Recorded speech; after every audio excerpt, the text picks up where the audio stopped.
আমন্ত্রণ জানাচ্ছি এটিএন বাংলা বিশেষ সাপ্তাহিক আয়োজন চট্টলা এক্সপ্রেসে। সঙ্গে আছে আমি শামুন হোসাইন।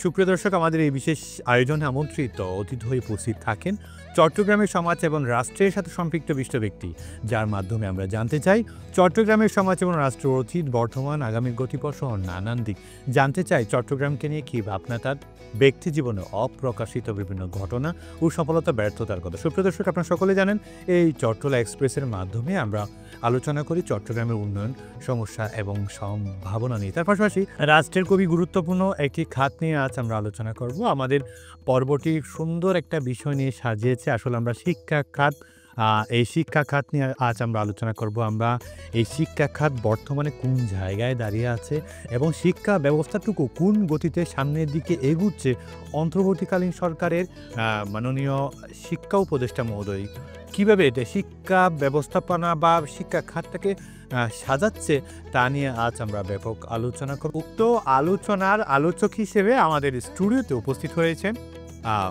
আন্তর্জাতিক ইসলামী বিশ্ববিদ্যালয়ের সম্মানিত উপাচার্য এবং হালদা নদীর ফাউন্ডার গবেষক প্রফেসর ডক্টর মোহাম্মদ আলী আজাদি।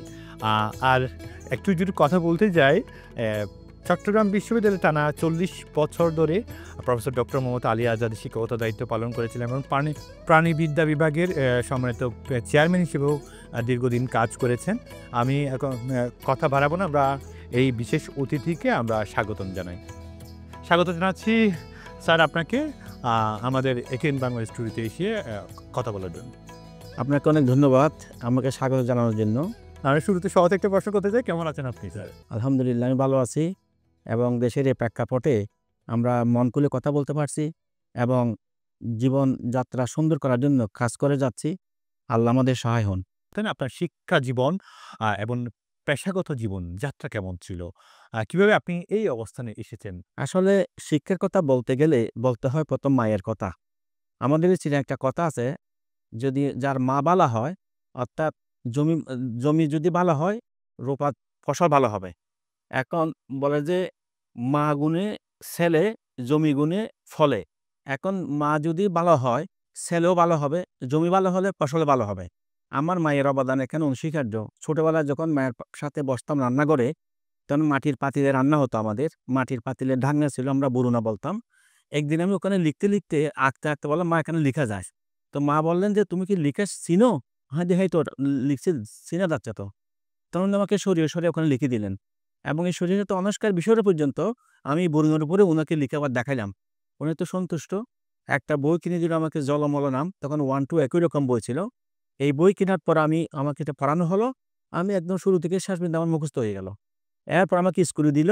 স্কুলের হেডমাস্টার ক্লাসে এসে আমাকে বলে, ছেলে তুমি আসছো কবে? আমি আজকে আসলাম স্যার। তারপরে দেখি, তুমি কি পারো? লেখাপড়া পারো? আমি পারি। দেখি বলো দেখি। আমি জলমল শুরু করলাম আর শেষ করলাম।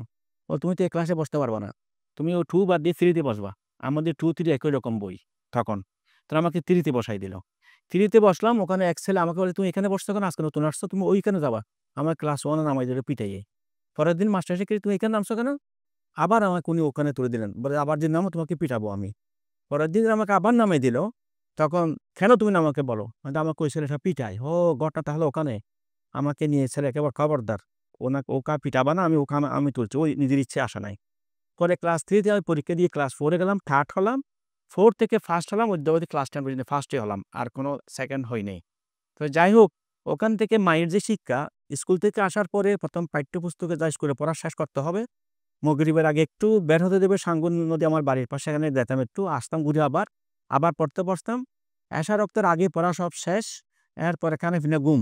সকালে আর্লি আজান দেওয়ার আগে উঠতে হতো। মসজিদ আমার লাগানো ঘরের সাথে পাশেই। নামাজ পড়ে আবার লেখাপড়া শুরু করতাম। এরপর 8টা বাজে স্কুলে রওনা। স্কুল থেকে এসে স্কুলে দুপুরে আর খানা হতো না, নাস্তার পয়সা নিয়ে যেতাম, দূরে ছিল স্কুল। এরপর আবার লেখাপড়া করতাম। এভাবে চলে গেল ক্লাস 10 পর্যন্ত। ক্লাস 10 এ পড়ার পরে কোনো গৃহশিক্ষক ছিল না আমার। মা যা শিখাতেন, পড়াতেন সেটাই নিজে পড়তাম। উনি তো উপরে ক্লাসের সায়েন্স আর পড়া পারতেন না। পরে আমার ইচ্ছা হলো শহরে পড়বো, চিটাগাং করবো, মহসিন কলেজ। কিন্তু মা বলে যে, তুমি ওখানে গিয়ে থাকবা কোথায়, উঠবা কোথায়? আমার তো কোনো জানাশোনা নেই। গাছবাড়িয়া বা পটিয়া পড়ো। আমি না পড়লে না পড়বো, কিন্তু গাছবাড়িয়া পটিয়া পড়বো না, তাহলে প্রাইভেট ছিল এগুলো। পরে ভাগ্যক্রমে আমাদের গ্রামের এক ডাক্তার এসে আমাকে বলো যে, আমার বাইকে নিয়ে যাব। আমার ক্লাসমেট সে বলে যে, আগামী 3 দিন পরে চিটাগাং কলেজ, মহসিন কলেজের পরীক্ষা। আমি তো আশ্চর্য, আমি তো ওইখানে খবরের আশায় ছিলাম, কোনো খবর পাচ্ছিলাম না। তো মাকে বললাম, "মা আমি শহরে যাব।" "ও কেন?" বলে, "আমি মহসিনগঞ্জে পরীক্ষা দিব।" "ও তুমি থাকবা কোথায়?" "আমি থাকার ব্যবস্থা হয়, আমার খালাতো বোন আছে একজন, রাস্কাদিঘির পাড়ে, ওখানে থাকবো।" উনি আমাকে ৳১০০ দিলেন আমার পকেটে। লঞ্চে করে তখন আমাদের লাগতো ৩ ঘন্টা। সেই সাতকারী নদী থেকে লঞ্চ করে ৮ আনা ভাড়া দিয়ে সাতটায় আসলাম। সেখান থেকে নামলাম, ৳৩ ভাড়া দিয়ে আস্কাদির পাড়ে গেলাম। তো বোনের জামাই বলে, "এই মিয়া কি জন্য আসছো?" আমি, "আমি কলেজে পরীক্ষা দিব।" "কলেজ চিনো?" আমি, "না।" উনি আমাকে কলেজে নিয়ে গেলেন। ফর্ম ফিল আপ করে জমা দিলাম। ২ দিন পরে পরীক্ষা হলো। ওখানে মেরিট লিস্টে এসে গেলাম। 82 আমার সিরিয়াল হলো। পরে ওই ৳১০০ দিল। ৳১০০ র মধ্যে দিলাম। ৳৭০ বেতন সহ ৬ মাসের ক্লিয়ার। বাকি টাকা নিয়ে আমি একটা স্লিপ নিয়ে বাড়ি চলে গেছি। তখন আমার খালু বলে যে, "একটা কাজের কাজ করছো। এখন পড়তে না পারলেও তুমি এই স্লিপটা রাখবা। কেউ যদি বলে যে তুমি দামির স্লিপ পড়ছো গাছবাড়িয়া কলেজে, তখন এই স্লিপ দেখাবা। বলবা যে, 'দেখো আমি চান্স পেয়েছিলাম কিন্তু আমার থাকার জায়গায় পড়তে পারিনি। কিন্তু আমি চেষ্টা করলেই পারবা।' পরে শহরে আসলাম। বোনের বাসায় কিছুদিন রইলাম। ওখানে লেখাপড়া হয় না। ছেলেমেয়ে বেশি, জায়গা কম। পরে লজিং গেলাম। তাও লেখাপড়া ঠিকমতো হয় না। ফার্স্ট ইয়ার এভাবেই মানে কোনোমতে কাটিয়ে সেকেন্ড ইয়ারে লজিং বাড়ি থেকে পরে পরীক্ষা দিলাম। স্টার মার্ক পেয়ে ইন্টার পাস করলাম। পাস করার পরে এখন ভর্তি হব কোথায়? মেডিকেলে। আমার এক শিক্ষক বলছে, "মেডিকেল চান্স না পাও, তুমি চট্টগ্রাম বিশ্ববিদ্যালয়ে প্রাণিবিদ্যা কলেজে প্রথম বেস হবা। ওখানে তোমার শিক্ষক হওয়ার সম্ভাবনা আছে, ওখানে পরীক্ষা দাও।" ওখানে পরীক্ষা দিলাম ১৯৭৩ সালে। সেখানে মেরিট লিস্টে আসলাম ১০ জনের ভিতর, সেখানে ঢুকলাম এবং ১৯৮০ সালে বের হওয়ার পরে প্রথম আমি ফার্স্ট ওখানে জয়েন করলাম। তা আমার শিক্ষক বঙ্কিমচন্দ্র বণিকের স্বপ্ন সেদিন বাস্তবায়িত হলো। আমি শিক্ষকতা হিসেবে যোগদান করলাম। যোগদান করে লেকচারার, সহকারী অধ্যাপক, সহযোগী অধ্যাপক এবং প্রফেসর হয়ে আমি প্রায় দীর্ঘ ৪০ বছর মতো শিক্ষকতা করেছি চট্টগ্রাম বিশ্ববিদ্যালয়ে। এর মধ্যে আমার বায়োগ্রাফি নিয়ে গেল সরকারের পক্ষ থেকে। নিয়ে যাওয়ার পরে ২০১৮ সালে আমি প্রথম সেখানে প্রভিস হিসেবে নিয়োগপ্রাপ্ত হই আন্তর্জাতিক ইসলামী বিশ্ববিদ্যালয় চট্টগ্রামে। সেখানে ২০২১ সালের ফেব্রুয়ারি পর্যন্ত চাকরি আমি প্রভিস হিসেবে দায়িত্ব পালন করি। কিন্তু দখলকারী একটা গ্রুপ এসে ২০২১ সালের মার্চ থেকে আমাদের আর ইউনিভার্সিটি যেতে দিল না। এরপর সুদীর্ঘ ৩.৫ বছর এই ইউনিভার্সিটির বাইরে ছিলাম। আবার বৈষম্য বিরোধী ছাত্র আন্দোলনের ফলে আমি তাদেরকে মোবারকবাদ জানাই যে মানুষের অধিকার তারা আবার প্রতিষ্ঠা করেছেন। তৎকালীন প্রেসিডেন্ট আমাকে নিয়োগ দিছিল। আমাকে প্রেসিডেন্ট কিন্তু বাতিল করে নাই। কিন্তু যে যারা দখল করছিল তারাই বাতিল করছে। আমাকে বলছে, "তুমি পদত্যাগ করো।" আমি কেন পদত্যাগ করব? আমাকে তো প্রেসিডেন্ট বলে নাই। শেষ পর্যন্ত আমি পদত্যাগ করি নাই। সেই জন্য আমি আবার যখন নতুন করে দেশ স্বাধীন হলো সেই ৫ই আগস্ট, আমি ৭ই আগস্ট থেকে আবার ভিসি হিসাবে এবার এখানে যোগদান করি এবং গত ফেব্রুয়ারির আন্তর্জাতিক ইসলামী বিশ্ববিদ্যালয়ের ৫ তারিখ সরকার কর্তৃক আমি আবার পুনঃনিয়োগ প্রাপ্ত হই এবং অদ্যাবধি আমি ওখানে ভাইস চ্যান্সেলর হিসাবে কাজ করে যাচ্ছি এবং চেষ্টা করছি ছাত্রদের উন্নয়নে, দেশের উন্নয়নে, সমাজ জীবন উন্নয়নের কাজ করতে এবং মানুষকে একটা সঠিক পথ দেখাতে। এইভাবেই আমার যাত্রা চলছে এবং অদ্যাবধি বিশ্ববিদ্যালয়ের বর্তমানে প্রো ভাইস চ্যান্সেলর নাই। আমাকে প্রো ভাইস চ্যান্সেলরের কাজও করতে হয়, বিশেষ করে একাডেমিক সাইড। আর ভাইস চ্যান্সেলরের কাজ হলো সার্বক্ষণিক বিশেষ করে প্রশাসনিক কাজকর্ম দেখতে হয়। বিভিন্ন শিক্ষকদের, অফিসার কর্মচারীদের এবং বিশ্ববিদ্যালয়ের বিভিন্ন পর্ষদের উন্নয়নে আমাকে কাজ করতে হয় এবং কাজ করে যাচ্ছি এবং শিক্ষকদের গবেষণার মান উন্নয়নের জন্যও আমরা একটা সিআরপি করেছি, centre for research and publication. সেখানেও আমি সর্বক্ষণ সময় দিচ্ছি এবং ওটা আমি চেয়ারম্যান কাজ করে যাচ্ছি এবং আমরা বিশ্ববিদ্যালয়ের র্যাঙ্কিংয়ে উন্নত করার জন্যও কাজ করে যাচ্ছি। র্যাঙ্কিংয়ের ক্ষেত্রে আমরা বর্তমানে বাংলাদেশে যে প্রায় ২০০-র উপরে প্রাইভেট এবং সরকারি বিশ্ববিদ্যালয় আছে, তার মধ্যে আমরা ৩১ নম্বর স্থানে আছি। সরকারি এবং বেসরকারি বিশ্ববিদ্যালয় আন্তর্জাতিক বিশ্ববিদ্যালয় এবং আন্তর্জাতিকভাবে ৮,৩৩২ নম্বর আমরা আছি আন্তর্জাতিক বিশ্ববিদ্যালয় র্যাঙ্কিংয়ে।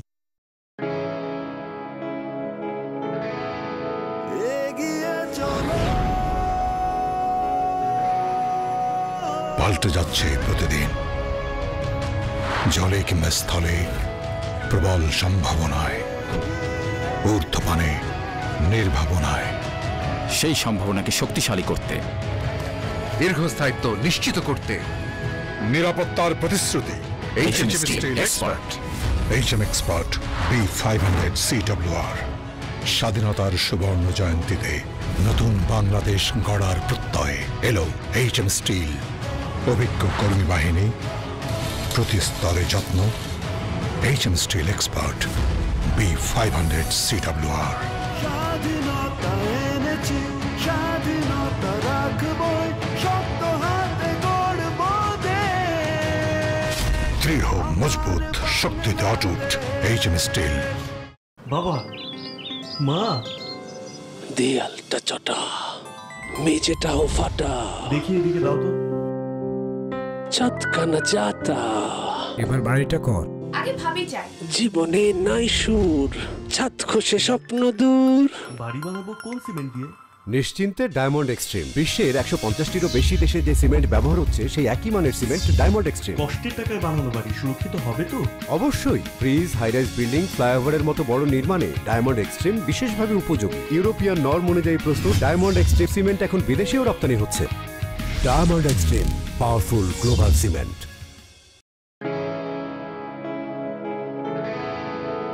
এগিয়ে চলো, পাল্টে যাচ্ছে প্রতিদিন, জলে কিংবা স্থলে, প্রবল সম্ভাবনায়, ঊর্ধ্বপানে, নির্ভাবনায়। সেই সম্ভাবনাকে শক্তিশালী করতে, দীর্ঘস্থায়িত্ব নিশ্চিত করতে নিরাপত্তার প্রতিশ্রুতি।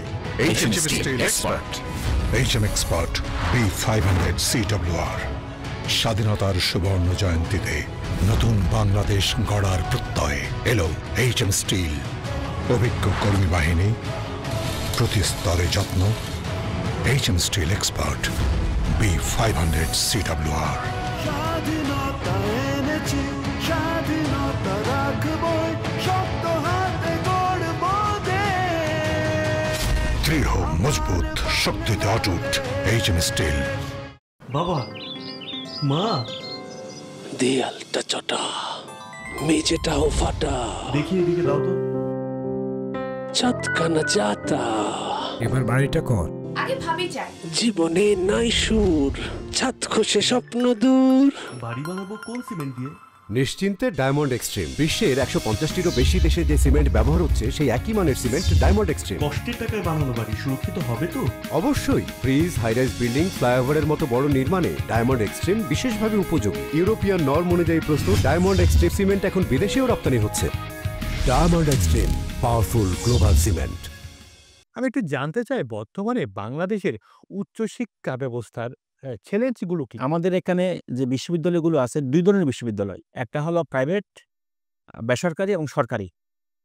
সরকারি বিশ্ববিদ্যালয়গুলো সরকারি অনুদান পায়, কিন্তু প্রাইভেট বিশ্ববিদ্যালয়গুলো অনুদান পায় না। তারা ছাত্রদের উপর ডিপেন্ডেন্ট, বা কোনো একটা কেউ যদি ডোনেশন করে তার উপর ডিপেন্ডেন্ট। সেদিক দিয়া প্রাইভেট বিশ্ববিদ্যালয় চালানো খুব কঠিন, কারণ ছাত্র না থাকলে সেখানে হবে না, সোর্স আসবে না। আর ছাত্র থাকলে তাদেরকে মানুষ করাও কষ্টকর, কারণ আমাদের এখানে ছাত্র আসে হাই কোয়ালিটিগুলো চলে যায় সরকারি বিশ্ববিদ্যালয়ে। যারা ওখানে টিকে না তারা এখানে অ্যাপ্লাই করে মূলত, অথবা কিছু ইচ্ছেভাবে অ্যাপ্লাই করে। তাদেরকে আমাদের মানুষ করতে হয়। সেই জন্য আমাদের পর্যাপ্ত দক্ষ শিক্ষক দরকার, এবং দক্ষ ল্যাবরেটরি এবং বিভিন্ন ধরনের সরঞ্জাম, ইকুইপমেন্টস আমাদের থাকতে হয়। না হয় ছেলেরা এখানে আসবে না। সেই ক্ষেত্রে আমরা অনেক এগিয়ে যাচ্ছি চট্টগ্রাম আন্তর্জাতিক ইসলামী বিশ্ববিদ্যালয়, কারণ আমাদের ল্যাবরেটরিগুলো অত্যন্ত উন্নত। আমাদের অ্যাক্রেডিটেশন আছে, ফার্মেসি, কম্পিউটার সায়েন্স, ইঞ্জিনিয়ারিং এবং ইঞ্জিনিয়ারিং ডিপার্টমেন্ট আমরা চেষ্টা করতেছি। সরকারিভাবে তো চট্টগ্রাম বিশ্ববিদ্যালয় আছে, পাশাপাশি আরও বেশ কয়েকটি বিশ্ববিদ্যালয় প্রাইভেটলি ভাবে, বেসরকারিভাবে আছে, কিন্তু আমাদের চট্টগ্রামে মানে সাউদার্ন বলেন, আপনারা বলেন, ভালো কিছু আছে, ডেল্টা আছে। তো এগুলোর মধ্য দিয়েও আন্তর্জাতিক ইসলামী বিশ্ববিদ্যালয় বাংলাদেশ, এটা খুব নামকরা একটা প্রতিষ্ঠান, এখন কি অবস্থায় আছেন? আমাদের বর্তমানে প্রায় ১৩,০০০ ছাত্রছাত্রী আছে, এবং আমাদের প্রায় অ্যাডজাঙ্ক সহ প্রায় ৫০০ টিচার আছে। কতটি ফ্যাকাল্টি আছে? আমাদের ফ্যাকাল্টি আছে ৬টি, আমাদের ডিপার্টমেন্টে ১৪টি। ১৯৯৫ সালে আমাদের ইউনিভার্সিটি যাত্রা শুরু করে, তখন মাত্র ৬টি ডিপার্টমেন্ট নিয়ে একটা ফ্যাকাল্টি নিয়ে। কিন্তু বর্তমানে আমাদের ৬টি ফ্যাকাল্টি, ১৪টি ডিপার্টমেন্ট, প্রায় ১৩,০০০ মতো ছাত্র। তার মধ্যে দেশি বিদেশি ছাত্র রয়েছে, China, Nigeria, Somalia, Nepal, Bhutan, Sri Lanka ইত্যাদি দেশের আমাদের ছাত্রছাত্রী আছে। আমাদের যোগ্যত বেশ কিছু শিক্ষক আছে, প্রায় ৩৬৮ মতো নিজস্ব ফুল টাইম শিক্ষক, বা এগুলো অ্যাডজাঙ্ক সহ আমাদের প্রায় 500 টিচার রয়েছে।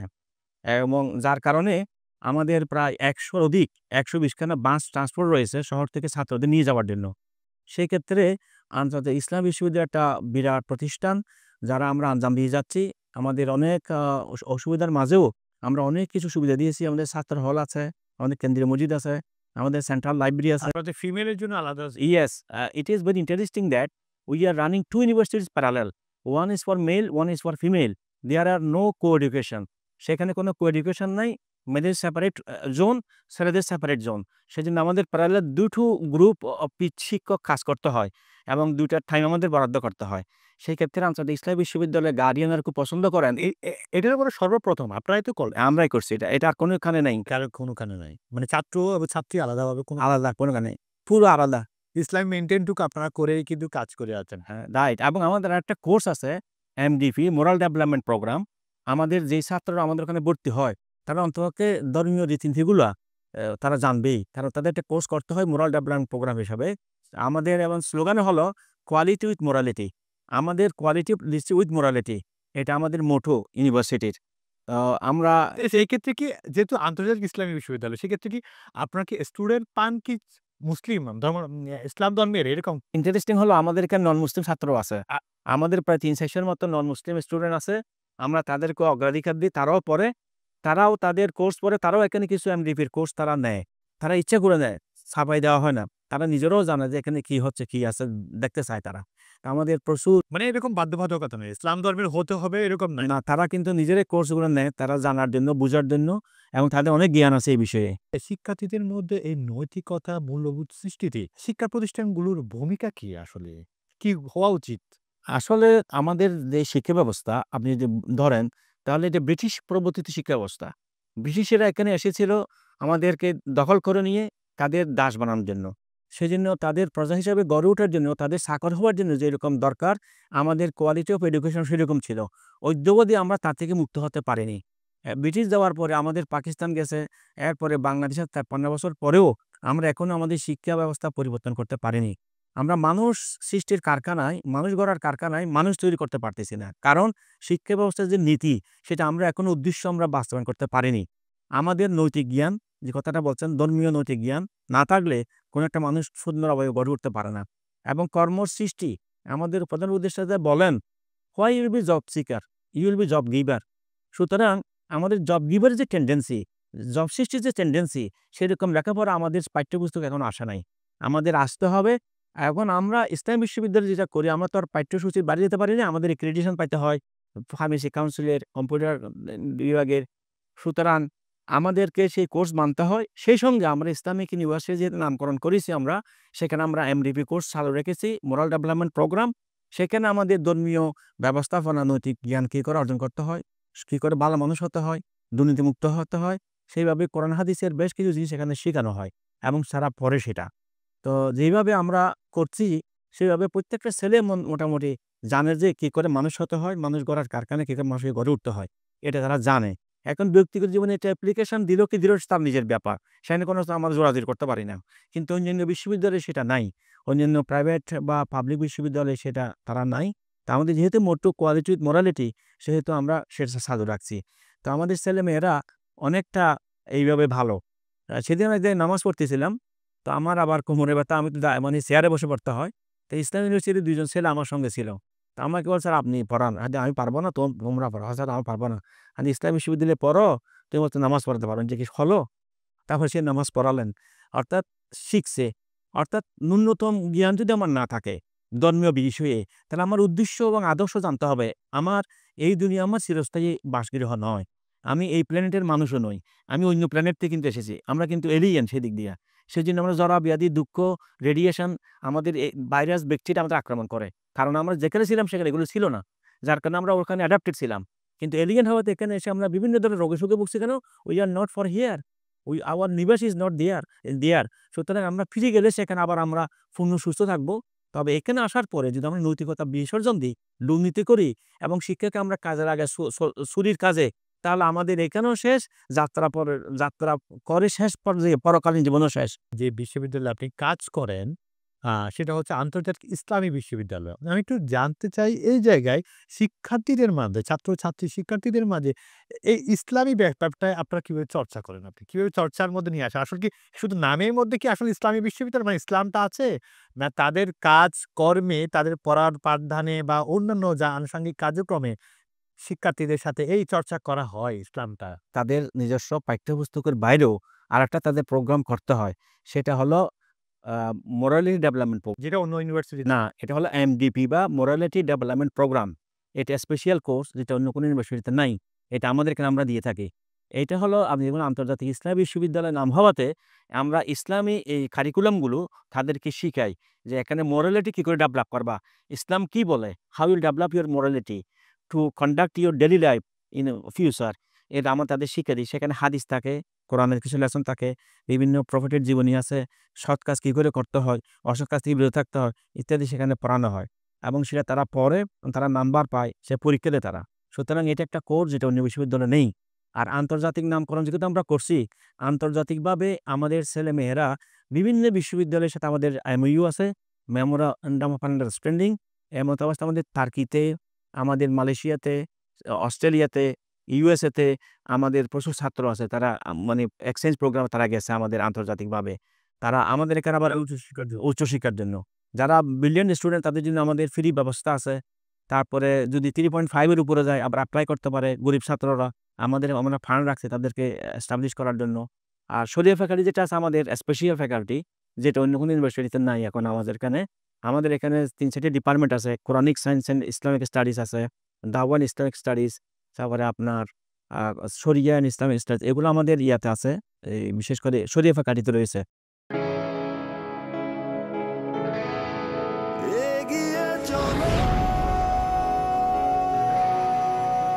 পাল্টে যাচ্ছে প্রতিদিন, জলে কিংবা স্থলে, প্রবল সম্ভাবনায়, ঊর্ধ্বপানে, নির্ভাবনায়। সেই সম্ভাবনাকে শক্তিশালী করতে, দীর্ঘস্থায়িত্ব নিশ্চিত করতে নিরাপত্তার প্রতিশ্রুতি। HM Steel Expert।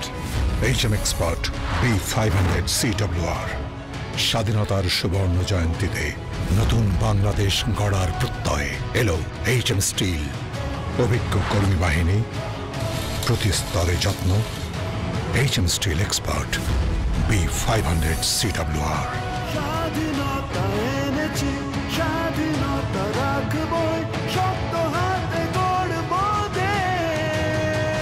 দৃঢ়, মজবুত, শক্তিতে অটুট।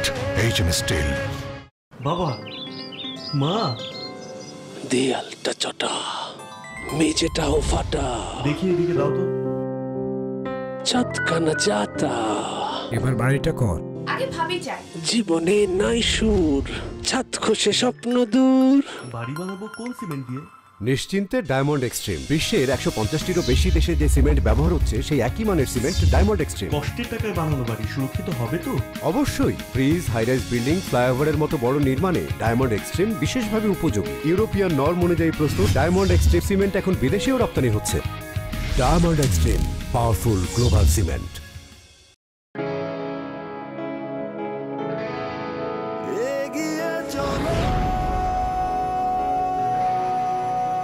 পাল্টে যাচ্ছে প্রতিদিন, জলে কিংবা স্থলে, প্রবল সম্ভাবনায়, ঊর্ধ্বপানে, নির্ভাবনায়।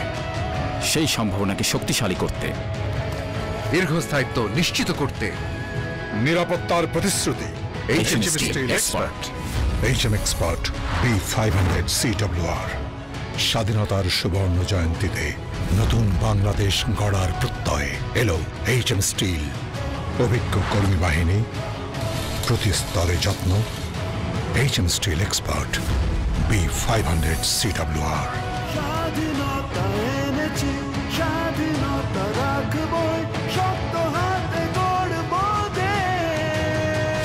দৃঢ়, মজবুত, শক্তিতে অটুট। HM steel. বাবা, মা, দেয়ালটা চটা, মেঝেটাও ফাটা, দেখি এদিকে দাও তো। ছাদখানা যাতা, এবার বাড়িটা কর। আগে ভাবি যাই। জীবনে নাই সুর, ছাদ খসে স্বপ্ন দূর। বাড়ি বানাবো কোন সিমেন্ট দিয়ে? নিশ্চিন্তে ডায়মন্ড এক্সট্রিম। বিশ্বের 150টিরও বেশি দেশে যে সিমেন্ট ব্যবহার হচ্ছে সেই একই মানের সিমেন্ট ডায়মন্ড এক্সট্রিম। কষ্টের টাকায় বানানো বাড়ি সুরক্ষিত হবে তো? অবশ্যই। ব্রিজ, হাইরাইজ বিল্ডিং, ফ্লাইওভারের মতো বড় নির্মাণে ডায়মন্ড এক্সট্রিম বিশেষভাবে উপযোগী। ইউরোপিয়ান নর্ম অনুযায়ী প্রস্তুত ডায়মন্ড এক্সট্রিম সিমেন্ট এখন বিদেশেও রপ্তানি হচ্ছে। Diamond extreme, powerful global cement. এই বর্তমান প্রজন্মের শিক্ষার্থীদের আসলে কোন কোন দিকে তারা এখন পিছিয়ে আছে এবং এই ঘাটতি পূরণে কি দরকার এখন এই সময়ে এসে? বর্তমান যুগ হলো বিজ্ঞানের যুগ। বিজ্ঞানের সুফল এবং কুফল দুটোই আছে। আমরা যখন ছোটবেলা লেখাপড়া করছি মাস্টার্স ডিগ্রি পর্যন্ত বা PhD পর্যন্ত আমরা এই বিশেষ করে মোবাইল দেখি নাই, আমরা মানে ইন্টারনেট ইউজ করতে পারি নাই। আমাদের লাইব্রেরি থেকে সরাসরি বই খুলে নোট করতে হয়েছে রাতের পর দিনের পর দিন। আমি যখন মাস্টার্স পড়ি, একটা এক্সাম্পল দিই আপনাকে, আমার লিটারেচার সার্ভে করতে হবে। তখন তার গুগলে যে আমি ঢুকবো, আমরা ফার্স্ট বেজ বলছিলাম, সেখানে সেমিনার লাইব্রেরি নেই, সেন্ট্রাল লাইব্রেরি কোনো বই পুস্তক নেই। তাহলে আমার সুপারভাইজার বলে, আমি জানি তুমি কী করে কাজ করবা, কী কাজ নিয়েছো তুমি হালদার উপরে, তুমি জানো কি কেমনে কাজ করবা, তাও water quality, physical, chemical, biological ফ্যাক্টরগুলো। তখন আমি চিন্তা করলাম, আমি ঢাকা ইউনিভার্সিটি আমি যাবো, যে সেখানে লাইব্রেরি ওয়ার্ক করবো, সেখানে আছে ডিপার্টমেন্ট জুড়ে অনেক কোরআন বই পুস্তক পাবো। সেখানে গেলাম, লাইব্রেরি ওয়ার্ক করলাম, 3 দিন আমার লাইব্রেরি ওয়ার্ক শেষ, বায়োলজিক্যাল স্টার্ট, কিন্তু আমি আমার খোরাক পাইনি। চিন্তা করলাম যদি ময়মনসিংহ দিতে পারতাম, ওখানে ফিশারিজ ফ্যাকাল্টি আছে, সেখানে আমি ফিশারিজের অনেক জিনিস পাইতাম, কিন্তু যাবো কী করে, আমার কোনো পরিস্থিতি নেই। এখানেও গেছি, বন্ধুর বাসায় উঠছি, ওখানে কার বাসায় উঠবো, তো যেখানে দেখি বেসাই উড়ে গিয়ে দেখো তাই পাইলেও পেতে পারো অর্থনমানিক। লাইব্রেরি ওয়ার্ক করার সময় সেমিনার লাইব্রেরিতে একজন লোক ঢুকে আমাকে বললো, ভাই ফাতেমাকে চিনেন, আসছে? সেই মনে করছে আমি ঢাকা ইউনিভার্সিটির ছাত্র। এর মধ্যে আমার বন্ধুত্ব হয়েছে নুরুল ইসলাম মনির সাথে, বরগুনার এমপি ছিল সে।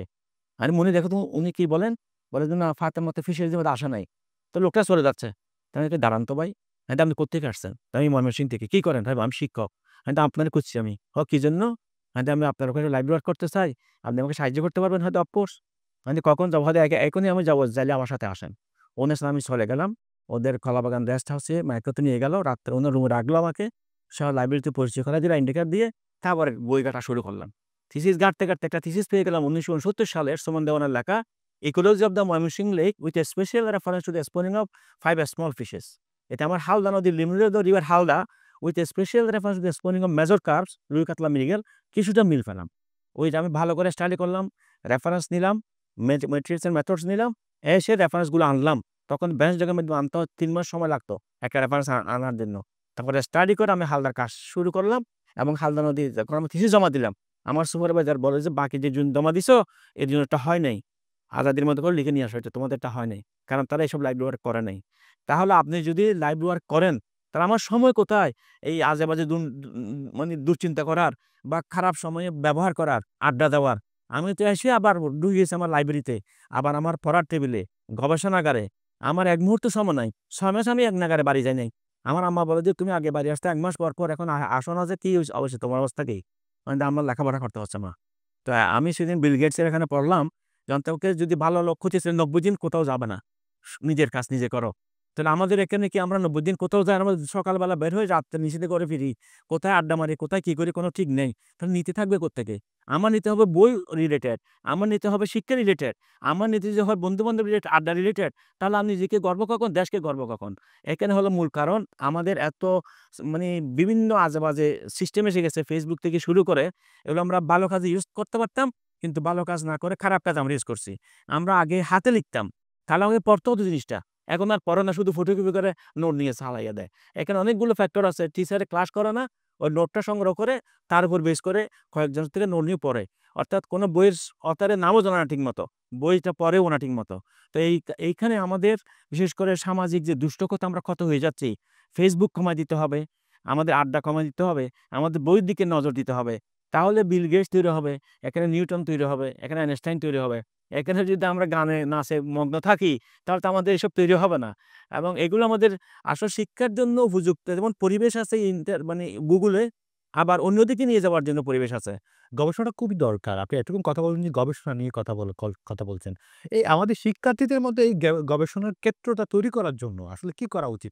এক্ষেত্রে কি নীতি সহায়তা দেওয়া উচিত? আমাদের সমাজ আসলে অনেকগুলো সমস্যায় জর্জরিত। আমাদের গদবাঁধা গবেষণা করলে হবে না, সর্বিত সর্বণ করলে হবে না। আমি প্রায় বলি, what is research? Research is nothing but a continuous process of thinking over something to add some new knowledge with the existing knowledge. অর্থাৎ নিউ নলেজ আমাকে অ্যাড করতে হবে সলিউশন নলেজের সাথে, কিন্তু আমরা তা করছি না, আমরা করছি রিসার্চ। যেমন ব্যাটারি সার্চ করে এখানে আমরা রিসার্চ করি, এখন নকল করে যদি আমি গবেষণা করি তাহলে তো হবে না। কিন্তু আমাদের কাছে দেখা যাচ্ছে সময় দেওয়া হচ্ছে না, একটা গবেষণা হয়ে গেছে, তাকে একটু উলটপালট করে দিয়ে নতুন করে সাজিয়ে একটা রিপোর্ট জমা দিলাম, এইভাবে গবেষণা চলছে। সুতরাং আমাদের যারা সুপারভাইজার এবং ইউনিভার্সিটির যারা কর্মকর্তা, তাদেরকে একটা ওয়াকিবহাল হতে হবে যে গবেষণা প্রজেক্টগুলো নেওয়া হচ্ছে সেগুলো আউটকাম বেসড রিসার্চ কিনা, আউটকাম কি হচ্ছে, আমরা ইনপুট দিচ্ছি কিন্তু আউটকাম কি আসতেছে, আউটকামগুলো আমাদের এক্সিকিউট করতে আমাদের কী কী লাগবে, এই জাতীয় যদি আগে সেমিনার দেওয়া হয়, কোন কোন ডিপার্টমেন্টে কী কী গবেষণা হচ্ছে, কোন সুপারভাইজার কী কাজ দিচ্ছেন, তা সবার কাছে জানাতে হবে। এবং জানানোর পর সে কি ফাইন্ডিংস পেলো সেটাও ফোকাস করতে হবে এবং সেটা সমাজের কী কাজে লাগছে বা কী কাজে লাগবে। এই যদি আমরা আগাতে পারি তাহলে আমাদের দেশের যে প্রবলেমগুলো আছে এক্সিস্টিং সেগুলো আমরা রিমুভ করতে পারবো। উচ্চশিক্ষা গ্রহণ করা হয় শুধু শিক্ষিত লোক তৈরি করার জন্য নয়, দেশকে উন্নয়ন করার জন্য, দেশকে কিছু দেওয়ার জন্য। Education is an investment. If you do good investment you will get good result. কিন্তু আমরা ইনভেস্টমেন্ট করতেছি কিন্তু রেজাল্ট আসতেছে না। আমাদের বহু ছাত্র হায়ার স্টাডি করতেছে কিন্তু ছাত্র দরকার নেই। আমাদের ম্যান পাওয়ার তৈরি করতে হবে যতটুকু দরকার, সেটা আমাদের উচ্চশিক্ষা যারা খুব ব্রিলিয়ান্ট তাদেরকে দিয়ে বাকিদেরকে আমাদের ভোকেশনাল ট্রেনিং বা কারিগরি জ্ঞানে শিক্ষিত করে ম্যান পাওয়ার রপ্তানিতে আমাদের লাগতে হবে। বিদেশে আমাদের প্রচুর চাহিদা, কিন্তু আমাদের দেশে আমরা উচ্চশিক্ষিত বেকার তৈরি করতেছি, কারণ আমাদের চাহিদা নাই, আমরা বের করতেছি। সুতরাং আমাদের চাহিদা মতো আগে বের করতে হবে আউটকাম বেস। প্লাস যারা দরকার নাই, মধ্যবিত্ত অথবা উচ্চশিক্ষা করার ইচ্ছা নেই, বিদেশে তাই হয়, তারা তাদের টেকনিক্যাল লাইনে চলে যাবে। সেই টেকনিক্যাল স্কুল থাকবে, টেকনিক্যাল কলেজ থাকবে, ভোকেশনাল কলেজ থাকবে। সেখানে দেশের চাহিদা অনুযায়ী, বিদেশের চাহিদা অনুযায়ী ম্যান পাওয়ার তৈরি হবে। কোয়ালিফাইড সেখানে কারিগর থাকবে, ট্রেনার থাকবে। তারা আমাদের দেশে টাকা যেমন আসবে, তারাও টাকা ইনকাম করবে। আর যারা হায়ার এডুকেশন যারা করবে, তারা স্পেশালি হাই কোয়ালিফাইড গোছরের লোক, তারা সেখানে সময় দিবে এবং তারা দেশের জন্য বিভিন্ন টেকনোলজি বাইর করবে। আজকে এই টেকনোলজি আমার দরকার। ইসরায়েল একটা ছোট রাষ্ট্র, 1 কোটি লোকও নাই, কিন্তু তারা টেকনোলজি দিক দিয়ে এত উন্নত, যার কারণে আজকে সারা মুসলিম বিশ্ব হা করে সেই হয়েছে তাদের টেকনোলজি দেখে। কিন্তু আমরা এত কোটি মুসলমান, কিন্তু আমাদের টেকনোলজি আমরা poor. Why? We are not giving time for research, and this research not research to do something new knowledge, to add some new knowledge with the existing knowledge. এটা আমাদের নাই। সেজন্য সেটা যদি আমাদের হয় এবং স্ট্রিক্টলি ফলো করা হয়, আমি তো মনে করি আমাদের বাংলাদেশের চেহারা অতি সত্বর পরিবর্তন হয়ে যাবে। বিশ্ববিদ্যালয় পর্যায়ে শিক্ষকদের ভূমিকা আরো গঠনমূলক বা আরো অনুপ্রেরণামূলক কিভাবে হইতে পারে? ধন্যবাদ আপনাকে। আসলে শিক্ষকদের মান মর্যাদা রক্ষার জন্য, জীবিকা নির্বাহের জন্য তাদের যে পরিমাণ আর্থিক সাহায্য বা বেতন, স্যালারি বা বিভিন্ন অ্যালাউন্স দিতে হয়, সেটা পর্যাপ্ত দেওয়ার পরে একজন শিক্ষকের কোনো সুযোগ থাকবে না বাড়তি ইনকাম করার চিন্তা করা। একজন শিক্ষক যদি ক্লাস নেয়, তারপর বাড়তি ইনকামের চিন্তা করে, ক্লাসের সময় কম দেয়, তাহলে ছাত্ররা ক্ষতিগ্রস্ত হবে। আজকে আমাদের বাংলাদেশে তাই হচ্ছে। একজন শিক্ষক সারাক্ষণ শিক্ষক হয়ে থাকতেছে না, সে বাইরের জগতে বিচরণ করতেছে। এখন বাইরের জগতে বিচরণ করতেছে কেন? বর্তমান যে অবস্থা দেশের, সে অবস্থায় তাকে তাল মিলাতে হলে তাকে কিছু বাড়তি ইনকাম লাগে, তার সংসার, তার চিকিৎসা ইত্যাদি চালাতে গেলে। তাই কর্তৃপক্ষের নজর দিতে হবে, উপযুক্ত শিক্ষক নিয়োগ করতে হবে। এবং শিক্ষক বিদেশে চলে যাচ্ছে, অনেকে আসতেছে না, ভালো ওখানে বেতন স্যালারি পাচ্ছে, তাকে ভালো উপযুক্ত স্যালারি দিয়ে তাকে অ্যাকাউন্টেবল হতে হবে। সে কোনো বাড়তি ইনকাম করতে পারবে না, বাড়তি অন্য কোনো সুযোগ নিতে পারবে না। তাকে সারাক্ষণ সময় ক্লাস থাকতে হবে। University is not for only class but also for research and teaching, এই দুইটা কিন্তু মোটো। সো তাকে রিসার্চের আত্মনিয়োগ করতে হবে এবং টিচিং থাকতে হবে এবং তাকে অ্যাকাউন্টেবল হতে হবে সেই কাজগুলো ঠিকমতো করতেছে কিনা। এখন আমাদের ইউনিভার্সিটিগুলোতে এইসব ব্যাপারে খুব দক্ষ শিক্ষক তৈরির জন্য বিভিন্ন রকম পলিসি অ্যাডপ্ট করা হয়েছে, যাতে ফাঁকি দিতে না পারে। কারণ শিক্ষকরা যে ফাঁকি দেয় না তা না, অনেকে এসে আমাদের সময় দেখতাম যে শুধু ক্লাবে বসে থাকে বা ক্যান্টিনে বসে গপ মেরে চলে যায়, ক্লাস নেয় না, ছাত্ররা বইয়ে কিছু বলে না।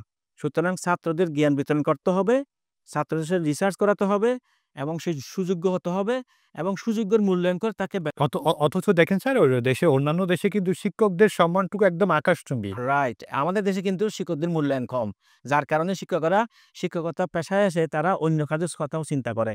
সেই জন্য তাদেরকে বাড়তি চিন্তা করার সুযোগ দেওয়া যাবে না। সুযোগ্য শিক্ষক নিয়োগ করে সুযোগ্য বেতন স্যালারি দিয়ে তাদেরকে অ্যাকাউন্টেবল হতে হবে। They should engage full time in research and teaching. যদি হয় তাহলে একজন ছাত্র যখন তাকে খুঁজবে একটা জিনিস বোঝার জন্য, তার রুমে পাবে। এখন ক্লাসের পর তাকে রুম পাওয়া যায় না, সে চলে আসে শহরে বা অন্য জায়গায় চলে যায়, তখন ছাত্র তাতে কোনো অ্যাডভাইস নিতে পারে না। এই যে আমি বললাম যে 1978 সালে আমি যে শিক্ষকের ধরে ময়মনসিংহ চলে গেলাম, তার রুমে রইলাম, সে আমাকে সময় দিল। সেই এখন কি কোনো শিক্ষক এরকম নিয়ে গিয়ে সময় দিবে? তার মানে কি, শিক্ষকতা মানে শিক্ষকতা, সেখানে অন্য কোনো জব আসতে পারবে না। সে হবে একদম সাধুর মতো লোক, সে জ্ঞান বিতরণই করবে। যে পিথাগোরাস তার শিষ্যদের বলতো যে 40 দিন রোজা রেখে আমার দরবারে আসো, তোমার মাথায় কিছু ডুববে না। সুতরাং আমাদের সেরকম ব্রত পালন করতে হবে। স্যার, বর্তমান সময়ে স্যার সমাজের মধ্যে যেসব বিভাজন দেখা যাচ্ছে, আসলে এই বিভাজন দূরীকরণে শিক্ষার ভূমিকাটুকুকে আপনি কে দেখছেন? আপনি আসলে শিক্ষার ভূমিকা অত্যন্ত গুরুত্বপূর্ণ। এখানে বিশেষ করে প্রাইমারি লেভেল থেকে শুরু করে আমি শুরুতেই বলছিলাম যে আমাদের এখানে ২ ধরনের শিক্ষা ব্যবস্থা। একটা হলো ব্রিটিশ প্রবর্তিত অ্যাট দ্য সেম টাইম মাদ্রাসা শিক্ষা ব্যবস্থা। সেখানে যারা পড়ে তারা বিশেষ করে একটু মানে হীনমন্যতায় ভোগে। তাদের কোনো ভালো চাকরি হয় না, কিছু হয় না। তাদের লেখাপড়ার সিস্টেমটা অন্যরকম। আবার আমরা যারা সাধারণ শিক্ষায় শিক্ষিত তাদের কাছেও এখানে অনেক ছাত্রছাত্রী উচ্চশিক্ষা গ্রহণ করতেছে, তারা বেকার থাকতেছে। শিক্ষার গুরুত্ব নাই। কিন্তু যার কারণে অভাবে স্বভাব নষ্ট একটা কথা আছে। কিন্তু এ কথাটা সঠিক সব ক্ষেত্রে নয়। অনেকে অভাব হলে স্বভাব নষ্ট করে না। কিন্তু আমাদের এখানে যারা বড়লোক দেখা যাচ্ছে অভাব নাই, স্বভাব নষ্ট হয়ে গেছে। আপনার পত্র-পত্রিকায় দেখছেন কি হারে আমাদের জিনিসপত্র লুটপাট হয়ে গেছে। অথচ তাদের কিন্তু অভাব নেই। আবার যাদের অভাবই আছে স্বভাব তাদের ভালো আছে। তো এখন শিক্ষাক্ষেত্রে যে ছাত্ররা যে বিভিন্ন ক্রাইম জোনে জড়ায়ে পড়ছে, সেটার মূল উৎস হচ্ছে যে আমাদের নৈতিকতা বিবর্জিত শিক্ষা ব্যবস্থা। আমাদের ধর্মীয় নৈতিকতা যদি শিখানো হয়, আমাদের জীবনের উদ্দেশ্য এবং আদর্শ শিখানো হয় যে why we are here, what we have to do, what is our final goal, এটা কিছু শেখানো হয় না। আমাদের জীবনের ফাইনাল গোল কি? ফাইনাল গোল কি আমরা শুধু খাওয়া-দাওয়া ফুর্তি করো? খাওয়া-দাওয়া ফুর্তি করে গরু ছাগলও খায়, ঘুমায়। আমি যদি খাই, ঘুমাই, তাহলে একটা গরু ছাগলের সঙ্গে কোনো পার্থক্য নেই। পার্থক্য নেই। সুতরাং পার্থক্যটা ডিস্টিংগুইশ করে ছাত্রদের শিখাতে হবে। সেটা ধর্মীয় মূল্যবোধ মাধ্যমে। সে ধর্মীয় মূল্যবোধ বলব না, আমি শুধু কোরআনিক মূল্যবোধ। যারা বিভিন্ন ধর্ম আছে তাদের মূল্যবোধ তাদেরকে শিখাক। আর যারা কোরআনিক মূল্যবোধ তাদেরকে কোরআনিক মূল্যবোধই শিখাক। তাহলে তারা ফিরে আসবে আসল টার্গেটে। কারণ নবী করিম ইসলামের সাথে যেটা পরশ-পাথর হয়ে গেছিল, আইয়ামে জাহেলিয়াতের অন্ধকার যুগের বর্বরলোকগুলো। তো আমাদের এখানে বর্বর থাকবে কেন? এরা পরশ-পাথর হবে যদি সেই ঠাঁচ পায়। ধন্যবাদ। জি, আপনি একটা স্যার একটা জিনিস খেয়াল করেছেন আপনি যে তরুণদের মাঝে এখন বই পড়ার আগ্রহটা অনেক কমে গেছে। আসলে এটা দেখছেন কিনা? এই প্রবণতা থেকে কেমনে বের হইতে পারে ছাত্ররা? ছাত্ররা আসলে আমাদের এখানে গুগল বেস একটা আসাতে সেখানে ঢুকলে একটা সময় তো আপনারা তো অনেক রিসার্চ করতেন। আ আপনি তো হালদার উপর ১ম গবেষক আপনি। গবেষণা শুধুমাত্র এমনি হয় না, অনেক কিছু পড়ালেখা করে কিন্তু গবেষণা করতে হয়। তো সেক্ষেত্রে এখন ছাত্রদের মাঝে বা তরুণদের মাঝে এখন বই পড়ার আগ্রহটা অনেক কমে গেছে। গেছে। এটার কারণ হলো আমি যে কথাটা বললাম, আমি হালদা নদীর কোনো কাজ আছে কিনা বিচরণ করতে গিয়ে ওই যে থিসিস বললাম সোমেন দেওয়ানের, সেই থিসিসে পেলাম যে বোম্বে ন্যাশনাল ইনস্টিটিউটে আপনার এক জার্নালে হালদা নদীর উপরে গবেষণাপত্র প্রকাশিত হয়েছে 48 সালে। দেন দ্য ডাইরেক্টর অফ ফিশারিজ নাজির আহমদের সেই পত্র আমি যখন দেখলাম রেফারেন্স, আমি বেঞ্চ ডককে লিখে সায়েন্স ল্যাবরেটরি বেঞ্চ ডক ছিল একটা মানে ডকুমেন্টেশন আনার জন্য। তারা আমাকে ৩ মাস পরে ডকুমেন্ট দেয়। সেটা আমি পড়ি, কি কাজ করছে। সেরকম প্রত্যেকটা পেপার আমাকে সংগ্রহ করতে হয়েছে। ওগুলো আমাকে পড়তে হয়েছে। ইয়েলো মার্কার দিয়ে মার্কিং করতে হয়েছে। তার প্রতিবাদ্য বিষয়গুলো আমাকে নোট ডাউন করে আমার সাথে কম্পারেটিভ স্টাডি করছি। এখন ছেলেরা ইন্টারনেটে ঢুকে আরো একটা এখন বাড়িতে ইন্টেলিজেন্স কাজে লাগাইয়ে আপনি একটা কিছু চাইলেন, ইন্টেলিজেন্সকে বললেন, সে অ্যাপ্লিকেশন ইন্টেলিজেন্স দিয়ে আপনাকে এটা বের করে দিবে। মানে কি করতে হবে লিখে একদম জমা দিয়ে দিবে। এখন সেটা যদি আপনি বাছ বিচার না করে একটু এদিক সেদিক করে আবার জমা দেন, তাহলে আপনি তার কিছুই আপনার ডেভেলপ হলো না। আপনার কোনো ইনোভেশন হলো না। আপনার কোনো উৎপত্তি হলো না। সেজন্য আমি বলব যে এই যারা নাকি বিশেষ করে সৃজনশীল যে শিক্ষা ব্যবস্থাটা ছিল আমাদের, প্রত্যেকটা কোর্সে সৃজনশীল থাকতে হবে। যেখানে নতুনত্ব থাকবে সেখানে কম্পিউটার বা এসব অ্যাপ্লিকেশন ইউজ করতে পারবে না। নিজেরা লিখবে। নিজেরা লিখতে গিয়ে পার্টিকুলার বইয়ের রেফারেন্স থাকবে। ওই রেফারেন্স বই পড়ে আসতে হবে এবং এই রেফারেন্স বই থেকে তাকে লিখতে হবে। এই যদি প্রতিটা কোর্সে বা ডিপার্টমেন্টে প্রতি সেমিস্টারে এরকম ইনস্ট্রাকশন থাকে, তাহলে তারা বইমুখী হবে। কারণ এখন নেটমুখী হয়ে বইমুখী না হয়ে বইয়ের অর্থাৎ নামও জানে না, বইয়ের নামও জানে না। স্যার এই জায়গায় ছাত্ররা একটা কথা বলে যে আসলে বই কেন পড়তে হচ্ছে? এখন মোবাইল আছে, অ্যান্ড্রয়েড আছে, সবকিছু আছে। এখান থেকে আমি গুগল থেকে আমি জেনে নিতে পারছি আপনি। তো সেক্ষেত্রে একটু আপনি পার্থক্যটা বলেন। আসলে বই থেকে শিক্ষা আর গুগল থেকে নিয়ে বা হায়ার করে নিয়ে একটা জায়গা থেকে নিয়ে শিক্ষা, আসলে পার্থক্য আপনি দেখছেন কিনা এই জায়গায়? পার্থক্য আছে। পার্থক্য আছে মানে আমি যখন ওই বইটা পড়তে গেলাম সোমেন দেওয়ানের ১২ নং থিসিস, আমাকে ফার্স্ট টু লাস্ট বইটার সেটিং, অ্যারেঞ্জমেন্ট, তার কনটেন্টস ইত্যাদি আমাকে দেখতে হয়েছে। বইটার পার্টিকুলার দেখে আমাকে অগ্রসর হতে হয়েছে। এখন আমি গুগলে লিখবো একটা পার্টিকুলার টপিক, করে উঠে চলে আসবে। ওই জায়গাটা আসলে এটার পূর্ণাঙ্গটাও হারছে না। শুধু একটা পার্টিকুলার জায়গা আপনার আসবে। ওইটা আপনি দেখতে পারবেন, লিখতে পারবেন। কিন্তু পুরো জিনিস আপনি যে বই থেকে যেটা আপনি বলছেন গভীরে যাওয়া যায়। রাইট। একটা বইয়ের যদি আপনি কনটেন্টস দেখেন, এখানে আপনার জিনিসগুলো আপনি ফুটে উঠবে আপনার চোখের সামনে। বইটার অথরের যে সেটিং এবং তার গবেষণার প্রতিবাদী বিষয় সবগুলো পার্ট বাই আছে। কিন্তু একটা রিসার্চ পেপার পড়ে আপনি সেটা পাবেন না। সুতরাং বইয়ের সাথে সম্পর্ক রাখতে হবে। গুগল টেস্ট করে তারা দেখুক। আমি বলব না যে এটাকে ইউজ করতে হবে না, ইউজ করো। কিন্তু at the same time you should have এটা এডিশনাল ভাবে কাজে লাগাতে টেক্সট বুক থাকতে হবে। যেমন আমি লিমনুরের যে ওয়ার্ল্ডসের লেখা বই আমি গত 10 বছর আগে আবার খরিদ করেছি আমেরিকা থেকে। লিমনুরের একটা ওয়ার্ল্ডসের বই মানে টেক্সট বই, যেটা ম্যাথোলজির বই। আর একটা বই কিনেছি রিভার্স অফ নর্থ আমেরিকা। এটা প্রায় 1000 পৃষ্ঠার বই নর্থ আমেরিকা রিভার্সের উপরে। তো এখন আমি যদি ওষুধ একটা পার্টিকুলার রিভারের নাম দিই, মিসিসিপি রিভার, মিসুরি রিভার, ওটা চলে আসবে। কিন্তু আমাকে সকল নদীর কাহিনী আমি মজা করে পড়তেছি, এখন দেখতেছি। তো সুতরাং একটা বই পড়ার মধ্যে যে মজা এবং একটা পার্টিকুলার স্পটে গিয়ে যে মজা, সে ঠিক হবে না।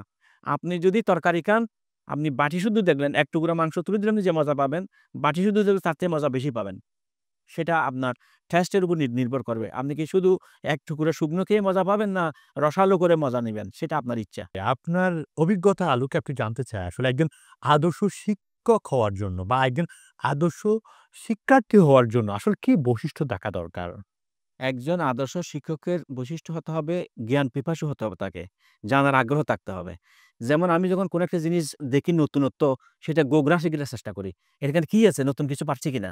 যেমন একটা এক্সাম্পল আপনাকে দিই, যখন বলছেন একটা ছাত্রও তাই। একজন শিক্ষক কিন্তু ছাত্র। আমি প্রাণীবিদ্যার ছাত্র, যদিও আমি এখন মাস্টার্স বা উপাচার্য নাই মনে করি, আমি প্রাণীবিদ্যার ছাত্র এখনো। ছাত্র, আমি শিখতে চাই। বিশ্বজোড়া পাঠশালা সবার আমি ছাত্র। নিত্যদিনে নতুন জিনিস শিখছি দিবারাত্র। আমার কাছে পুরাতন কিছু নেই, সব নতুন মনে হয়। যেমন কোরআন অধ্যয়ন করতে গিয়ে একটা সূরা আছে কোরআনের, 57 নম্বর সূরা, নাম হলো আপনার হাদিদ, লোহা। তার উপর গবেষণা করতে গিয়ে দেখলাম, আমরা বর্তমান জগতে হাদিদ মানে লোহা, আমরা জানি অহরহ লোহা আছে। লোহা পৃথিবীতে পাওয়া যায় এবং হাদিদ সূরার 25 নম্বর আয়াতে বলছে, আমরা লোহা নাজিল করেছি, যার মধ্যে প্রচণ্ড ক্ষমতা আছে এবং মানব জাতির বহুবিধ কল্যাণ সাধন করে। এখন এটি অ্যানালাইসিস করতে গিয়ে দেখা গেছে, আমেরিকান নাসার আর্মস্ট্রং মানে লোহা বিশেষজ্ঞ, তাকে জিজ্ঞাসা করা হলো, হোয়াট ইজ আয়রন? সে বলল, iron is not the matter of this earth, it is extra terrestrial matter, it has been sent to this earth, it is not the matter of earth. তখন তাকে এই আয়াতটা পড়ে শোনানো হলো যে, আনজালনাহুল হাদিদা বাসা ফিহিম শাদীদা ওয়া মানাফিউ লিন-নাস, যে we have sent down iron where mighty power present and lot of good deeds for the human kind. বলে এই কথাটা কোথায় আছে? বলে এটা কোরআনে আছে। How it is possible that এই লোহা যে পৃথিবীতে পাঠানো হয়েছে, যে 1400 বছর আগে যখন লোহার কোনো বিশ্লেষণ হয় নাই, কি করে উনি বললেন সেটা লোহা যে অন্য নক্ষত্রের পদার্থ? হ্যাঁ, না অন্য নক্ষত্রের পদার্থ? জিজ্ঞাসা করবেন এরা। বলে কারণ হলো, লোহা তৈরি হয় একটা স্টারের লাস্ট স্টেজে। তা আমাদের সূর্য এখনো নিবে নাই, লোহা তৈরি হয় নাই। সূর্য থেকে পৃথিবী সৃষ্টি হয়েছে। তো সূর্য যেখানে লোহা নাই, সেখানে পৃথিবীতে লোহা সূর্য থেকে আসবে কোত্থেকে? এটা সূর্যটা বহু আগে, ট্রিলিয়ন বছর আগে অনেকগুলো নক্ষত্র অলরেডি এক্সপ্লোড হয়ে গেছে, শেষ হয়ে জ্বলে। সেখান থেকে লোহার রেইন ডাস্ট হয়ে পৃথিবীর শীর্ষ পৃথিবীতে আসছে। সুতরাং সেখানে পাঠানো হয়েছে, প্রচণ্ড ক্ষমতা আছে। আপনি এখানে বসছেন, এই ঘরে লোহা দিয়ে ফ্রেম করা হয়েছে, 120 তলা বুর্জ খলিফা লোহা দিয়ে ফ্রেম করা হয়েছে। তামা দিয়ে করলে হবে না, লোহা হাই পাওয়ারফুল এবং মানবজাতির বহুবিধ কল্যাণ সাধন করে। আর একটা কল্যাণ হলো যে, আপনি 1 সেকেন্ডও বাঁচবেন না লোহা ছাড়া। আপনি যে অক্সিজেন টানতেছেন, এটা লোহার মাধ্যমে সারা শরীরে ট্রান্সপার্ট হচ্ছে। এই যে হিমোগ্লোবিন, হিমোগ্লোবিনটা লোহা, হিমোগ্লোবিন আয়রন, এটা অক্সিজেন মিশে হিমোগ্লোবিন আপনার শরীরে আমার এক মুখে নিয়ে আসছেন কথা বলার জন্য, এনার্জি দেওয়ার জন্য। সেই জন্য লোহা ছাড়াই বাঁচতে পারবো না। এখন যে বৈজ্ঞানিক বেশি দিকটা হলো আণবিক নাম্বার এবং আণবিক ওজন, অ্যাটমিক ওয়েট এবং অ্যাটমিক নাম্বার লোহার এই শতাব্দীতে বের করছে থমসন অ্যান্ড রাদারফোর্ড। তারা বলছে স্যার লোহার আণবিক নাম্বার হলো 26 আর আণবিক ওজন হলো 57। আর লোহার যে টাইটেল হাদিদ, হাদিদের মান হলো 26, হা দাল ইয়া দাল, হার মান 8, দালের মান 4, ইয়ার মান 10, দালের মান 4, হাদিদ মানে 26। আবার আল হাদিদ, আলিফের মান 1, লামের মান 30, 31, হাদিদ 26, 26 যোগ 31 57। তাহলে একটা টাইটেলের মধ্যেই লোহার অ্যাটমিক নাম্বার এবং অ্যাটমিক ওয়েট দেওয়া হয়েছে যেই সূরাতে, সেই অ্যাটমিক নাম্বার অ্যাটমিক ওয়েট 1400 বছর আগে কি করে unlettered person of the desert he declared it that definitely it is the word of Almighty Lord who has given this ayat and who has created this earth, who has created this iron everything. সুতরাং যিনি সৃষ্টি করেছেন পৃথিবী, সৃষ্টি করেছেন নক্ষত্রমণ্ডলী, তিনি আয়রনের আণবিক নম্বর এবং আণবিক ওজন দিয়েছেন বলেই প্রফেট বলতে পেরেছেন। না তা ওনার পক্ষে সম্ভব ছিল এটা বলা, যেটা থমসন অ্যান্ড রাদারফোর্ড এই 19 শতাব্দীতে এসেই সেটা আবিষ্কার করছে। 1400 বছর আগে বলা সম্ভব ছিল না। সুতরাং আপনাকে জ্ঞান আমি এটা জানার পর গা শিহরণ দিয়ে উঠলো আমার। এটা কি ধরনের বই এটা? এখানে যেখানে বিজ্ঞানের বিভিন্ন দিক রয়েছে যেগুলো আমরা মডার্ন সায়েন্স সহমাত্র আবিষ্কার করছি। সুতরাং আমাদের বিজ্ঞানভিত্তিক লেখাপড়া হতে হবে। এটা বলছে মাদ্রাসিকে যে বিশেষ করে হিনমুনিতে ভুগে, তাদেরকে বিজ্ঞানভিত্তিক লেখাপড়া শিখাতে হবে। তারা কোরআন তেলাওয়াত করে কিন্তু কোরআন অর্থ বুঝে না। আর আমরা যারা শিক্ষিত তারাও কোরআন তেলাওয়াত করে কিন্তু অর্থ বুঝি না। অথচ এখানে মহামূল্যবান রত্ন রয়েছে। আমি প্রাণীবিদ্যার ছাত্র বললাম, প্রাণীবিদ্যার একটা কথা বলি। এই কোরআন শরীফের একটা সূরা আছে নাম মৌমাছি, এটা হলো নাহল, সূরা নম্বর কত? 16। এই নাহল সূরা 16 নম্বর কেন জানেন? আমাদের বর্তমান বিজ্ঞান বাইর করছে মৌমাছির ক্রোমোজোম নম্বর 16, আর এই সূরা ক্রোমোজোম নম্বর দিয়েই 16 দিয়ে এটাকে চ্যাপ্টার করা হয়েছে। এটা প্রফেট কি করে করলেন? 16 নম্বর দিয়ে। এবং সেটা বড় ইন্টারেস্টিং। আরো ভিতরে আয়াত আছে, আমি লম্বাভাবে দীর্ঘিত করতেছি না। বৈজ্ঞানিক দৃষ্টিকোণ থেকে এটা প্রতি পরতে বিজ্ঞান সেখানে লাগানো রয়েছে। কিন্তু আমরা বিজ্ঞানকে যদি সেই মণিমুক্ত আহরণ করতে গেলে, যেমন আপনার ডুবুরি অনেকগুলো অ্যাপারাটাস লাগে, এই কোরআন বুঝতে গেলে আপনাকে সেখানে তৈরি হয়ে ঢুকতে হবে, আপনি মণিমুক্ত আহরণ করতে পারবেন। আজকে অন্য ধর্মের লোকেরা স্টাডি করে সেখান থেকে মণিমুক্ত নিয়ে যাচ্ছে, আর আমরা শুধু পরিবারের সব নিতেছি, এখান থেকে আর কোনো কিছু মণিমুক্ত আহরণ করতে পারতেছি না। সুতরাং জ্ঞান পিপাসু মন নিয়ে যদি স্টাডি করা হয়, একজন শিক্ষকের মূল কাজ হবে নতুনত্ব জানা, জ্ঞান শিখা এবং সেই জ্ঞান ছাত্রের মধ্যে বিতরণ করা। শুধু পাঠ্যপুস্তকের নিবেদিত জ্ঞান তাকে অ্যানালাইসিস করতে হবে। একজন ছাত্রও তাই হবে, তাকে নতুনত্ব জ্ঞানের জন্য পিপাসত্ব হতে হবে এবং দিনের পর দিন তাকে নতুন নতুন সরঞ্জাম নিয়ে নতুন নতুন বই পড়ে তার জ্ঞান সমৃদ্ধ করতে হবে। এবং সেখান থেকে তখন সে জ্ঞান বিতরণ করতে পারবে এবং জ্ঞান নিজে প্রডিউস করতে পারবে। জ্ঞান প্রডিউস করার কারখানা হলো বিশ্ববিদ্যালয়গুলো। আর সেখান থেকে যদি শুধু চর্বিত সর্বনাশ হয়, জ্ঞান প্রডিউস না হয়, তাহলে বিশ্ববিদ্যালয়ের দরকার কি? সুতরাং একজন আদর্শ শিক্ষক হবে জ্ঞান পিপাসু এবং জ্ঞান পিপাসার্থ, সবসময় জ্ঞানের অনুসন্ধানে থাকবে। আর একজন ছাত্রও তাই হবে। এবং নিয়মানুবর্তিতা, টাইমলি যাওয়া, টাইমলি আসা, time and tide wait for none. এখন যদি আমি টাইমলি কাজ না করি, আনটাইমলি করি, তাহলে আমি কিন্তু পিছিয়ে যাব। আজকে সারা বিশ্ব এগিয়ে যাচ্ছে টাইমলি কাজ করার কারণে। আর আমরা আগামীকাল কি হবে সেটা প্রোগ্রাম নেই। ওরা 20 বছর পরে কি হবে, ইসরায়েলিরা 100 বছর পরে কি হবে, সেই প্রোগ্রাম তারা আগাচ্ছে। আর আমরা আগামীকাল কি করবো সেরকম প্রোগ্রাম আমাদের নেই। সুতরাং আমাদের প্রোগ্রাম থাকতে হবে, টাইম ম্যানেজমেন্ট করতে হবে, জ্ঞান পিপাসা থাকতে হবে, সিনসিয়ারিটি থাকতে হবে, অনেস্টি থাকতে হবে। যদি এই জ্ঞানগুলো একজন শিক্ষক ছাত্র থাকে, তাহলে নির্ঘাত সে রাইজ করবেই।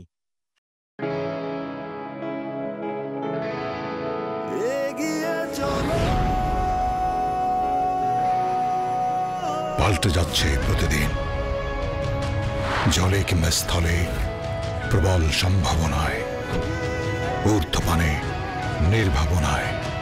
সেই সম্ভাবনাকে শক্তিশালী করতে, দীর্ঘস্থায়িত্ব নিশ্চিত করতে, নিরাপত্তার প্রতিশ্রুতি।